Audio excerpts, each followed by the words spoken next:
மறைந்த இல கணேசன் உடலுக்கு முதலமைச்சர் மு.க. ஸ்டாலின் அவர்கள் நேரில் சென்று அஞ்சலி செலுத்திக் கொண்டிருக்கிறார். அந்த காட்சிகளை தான் நாம் பார்த்துக் கொண்டிருக்கிறோம். நாகாலாந்து மாநில ஆளுநர், பாஜகவுடைய மூத்த தலைவர், பல்வேறு பொறுப்புகளை அந்த கட்சியில் வகித்த ஒருவர். அவருடைய மறைந்த செய்தி அறிந்து வேதனையுற்றேன் என்று முதலமைச்சர் அவர்கள் இப்போதுதான் அறிக்கை வெளியிட்டிருந்தார்கள்.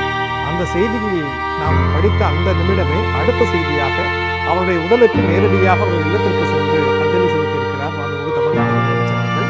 இல கணேசன் அவருடைய குடும்பத்தாரிடம் முதலமைச்சர் அவர்கள் இரங்கல் தெரிவித்து ஆறுதல் கூறிக்கொண்டிருக்கக்கூடிய அந்த காட்சிகளை நாம் நேரடியில் பார்த்துக் கொண்டிருக்கிறோம். முதலமைச்சர் அவர்களோடு மாண்புமிகு அமைச்சர்கள் பலரும் இங்கே இருப்பதை நாம் பார்க்க முடிகிறது. முதலமைச்சர் அவர்கள் ஏற்கனவே தன்னுடைய இரங்கல் செய்தியை குறிப்பிட்டிருந்தார். அவருடைய ஒவ்வொரு குடும்ப நிகழ்வுக்கும் அவருடைய குடும்பத்தினர் அத்துணை பேரும் நேரடியாக வந்து என்னை அழைப்பது உண்டு.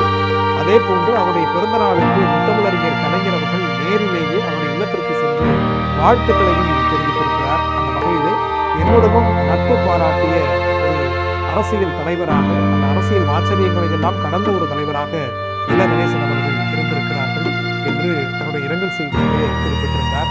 நான் ஏற்கனவே சொன்னது போல பாஜகவில் பல்வேறு முக்கியமான பொறுப்புகளை வகித்த ஒரு தலைவர், நாகாலாந்து மாநில ஆளுநராக இருந்தவர். 2-3 நாட்களாகவே உடல்நலம் சரியில்லாமல் மருத்துவமனையில் அனுமதிக்கப்பட்டிருந்த நிலையிலே இன்றைக்கு அவர் உயிரிழந்தார் என்கிற அந்த செய்தியை நாம் பார்த்தோம். இதனைத் தொடர்ந்து முதலமைச்சர் அவர்கள் நேரடியாக அவருடைய இல்லத்திற்கு சென்று அஞ்சலி செலுத்தக்கூடிய அந்த காட்சிகளை நாம் பார்த்துக் கொண்டிருக்கிறோம்.